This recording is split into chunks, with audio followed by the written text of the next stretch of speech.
Speaking of those pesky Saxon invaders, the medieval historian Geoffrey of Monmouth apparently wasn't a fan. As far as I can tell, none of the Arthurian writers were, lol. There's a story in the Histories of the Kings of Britain which involves two dragons, a red and a white one, fighting in a pit. The context has Vortigern, the 5th century warlord, whom later writers would dub the King of the Britons, hanging out with Merlin when the dragons show up.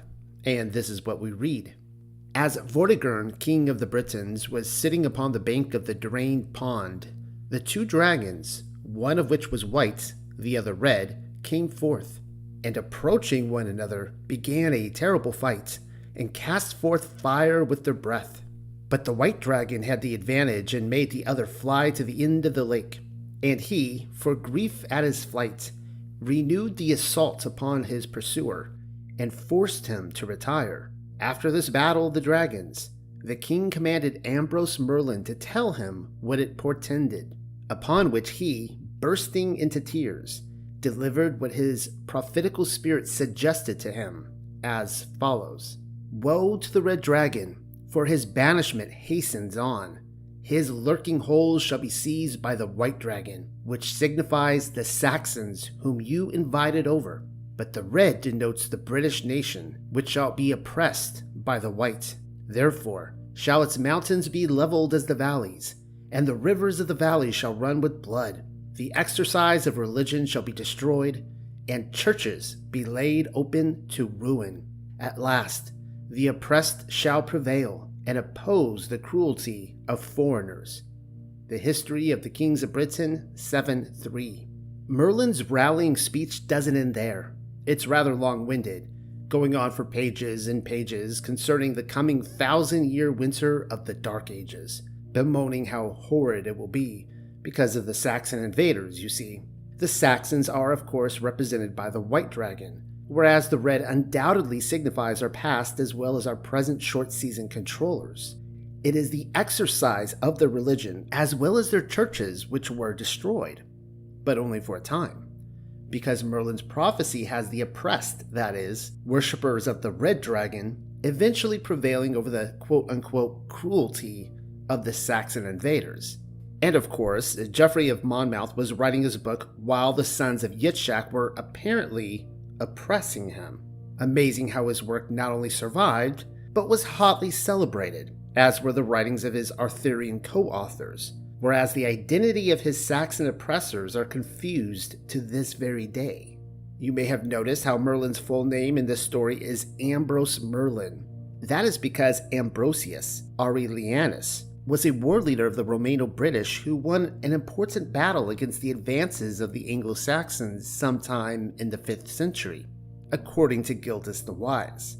Geoffrey of Monmouth is telling us that Ambrose was not only the brother of King Arthur's father, but that he was also the famed wizard of Arthurian lore. Hold that thought regarding Arthur's parentage, as I intend to return to it before this current exercise is through. Skip several lines down into Merlin's speech, and just look at what is laid out in red ink, why don't you? It shall rain a shower of blood, and a raging famine shall afflict mankind. When these things happen, the red one shall be grieved, but when his fatigue is over, shall grow strong. Then shall misfortunes hasten upon the white one, and the buildings of his garden shall be pulled down. The History of the Kings of Britain 7:3. The timing of the Saxons' conquest would occur during the 536 event.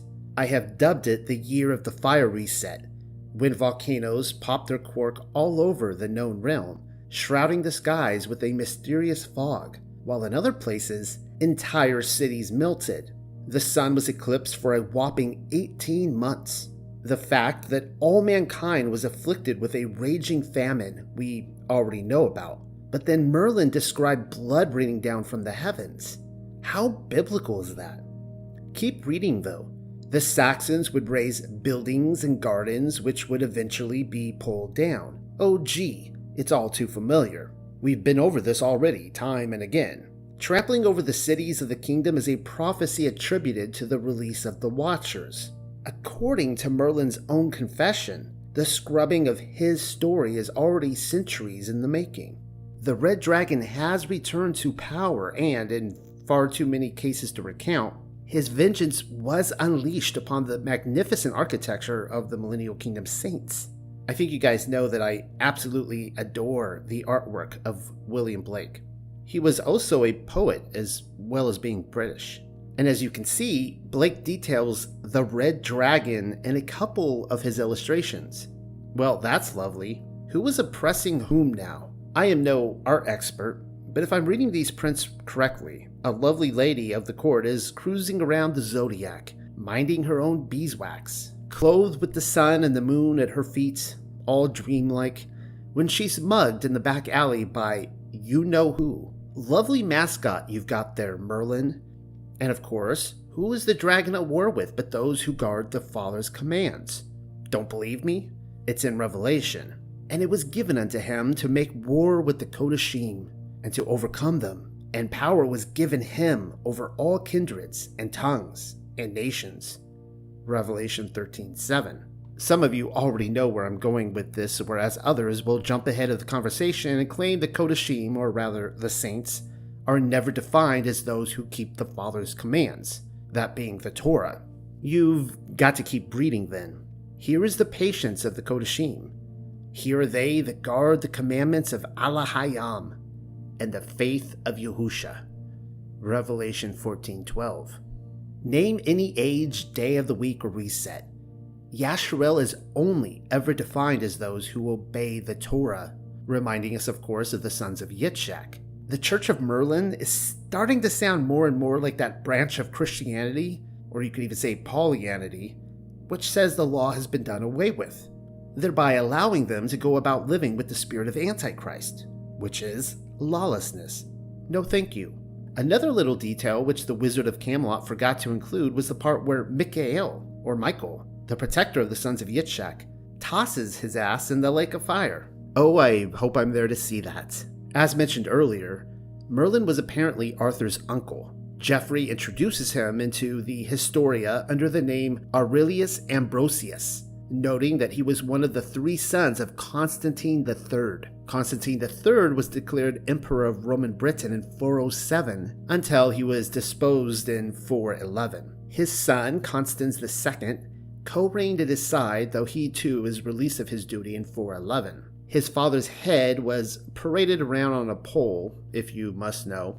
Anywho, Merlin was said to be the second son of Constantine III, whereas Arthur's father took up the rear. He went by the name of Uther Pendragon, FYI. It is pronounced Pen, but then you have to follow the syllables through to dragon. Uther is a Welsh word which means terrible. Likewise, Pendragon literally means chief dragon or head dragon. Kind of awkward. Cain being the literal son of the serpent, you already know about. What are they telling us regarding Arthur though? Did the red dragon sire yet another child? Arthur's birth begins at Tintagel, a castle which our storytellers claim presently sits in a ruinous heap in southwest Cornwall. What happened is, Pendragon lusted after Igraine, the wife of the Duke of Cornwall. The initial hiccup was due to Igraine being far too virtuous for him. Pendragon then decided to transform, or rather shapeshift, into Igraine's husband, Gorlois. Committing the deed, however, would come at a hefty price. The child from their union was to be given over to Merlin, an oath which Pendragon agreed to. And so, Merlin transformed Pendragon, or rather shapeshifted him, into the lady's husband, resulting in the conception of a child. At the moment of his birth, Arthur is said to have given a shout, after which one of the midwives cried, "Here is a dragon. He shall be the terror of Britain's foes." Well, that's nice. It's not every day that someone gives birth to a dragon baby. At any rate, Arthur, the son of Pendragon, was raised with the intention of starving off the advances of the White Dragon. And what happened? He was mortally wounded in 537, at which time the sons of Yitzhak took over Britain. Recall Merlin's prophecy. The famine which he spoke about was ultimately the oppression of the Red Dragon, whereas the Whites would reign in his stead. Afterwards, The red would return to trample down the cathedrals, as well as the gardens of the foreigners. Some of you might be thinking the white dragon is still in control. Then why the hell are our controllers raising the red dragon over Wales? It was officially recognized as the Welsh nation flag in 1959. But then it was King Henry VII who raised the red dragon at the Battle of Bosworth in 1485, the last significant battle of the War of the Roses, after which he carried it to St. Paul's Cathedral in London. Seems to me like the reign of the red dragon had returned, but you never really know. Henry VII might have been colorblind. Henry VII was the first monarch of the House of Tudor, by the way. His successor was none other than Henry VIII. A raise of hands. Who here recalls my Nantios Cup paper? Not many of you, as it wasn't one of my more popular ones. Such a shame, since the brunt of my focus ultimately centered upon the years 1536 to 1540, when Henry VIII went about quote-unquote dissolving monasteries, abbeys, nunneries, and friaries. Dissolving is one nice way to describe it, being that there were over 800 of them. And have you seen the ruinous state? Wiki has an entire list of the monasteries which were quote-unquote dissolved by Henry VIII. I've taken the time to track down pictures of Bassingbourn Abbey, Beaulieu Abbey, Benham Priory, Bolton Abbey, Buildwas Abbey, and Byland Abbey in that order.